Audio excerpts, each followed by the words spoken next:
এটা এটা কিসের শাক গাইস বলতে পারবেন? এটা হচ্ছে হেলাঞ্চুর শাক। আর এটা হচ্ছে তেলাকুচুর শাক। এটা হলো শান্তির শাক। যাই হোক, এই দেখেন আমার বউ শাকগুলো খুব এই রোদের ভিতরে কষ্ট করে তুলে আনলো। এই শাক ভাজি খাইতেও খুব মজা লাগে, আবার হচ্ছে আপনার ভর্তা খাইতেও সেই স্বাদ লাগে। হ্যাঁ, আপনারা যদি এই শাকটা খাইতে চান তবে মাঠে যাবেন, মাঠে দেখবেন এই শাকটা প্রচুর হয়েছে।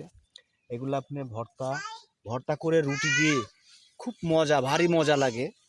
তো আপনারা না খাইলেই বুঝতে পারবেন না, না খাইলেই নয়। তবে আপনারা হচ্ছে কেমন লাগলো এই শাকটা আর আমার কমেন্ট করে জানাবেন। ধন্যবাদ, আমার পাশে থাকবেন। আমি যে মাঠে কাজ করতেছি, এই যে খাওয়া দাওয়া করলাম, আর হচ্ছে এই দেখেন আমার মাঠ, লিচু গাছের পাশে আমার মাঠ। ওই যে আমার মেয়েটা লিচু গাছে ওঠার জন্য খুব চেষ্টা করতেছে। তো ধন্যবাদ, ভালো থাকবেন, আমার ইউটিউব চ্যানেলটা ঘুরে আসবেন।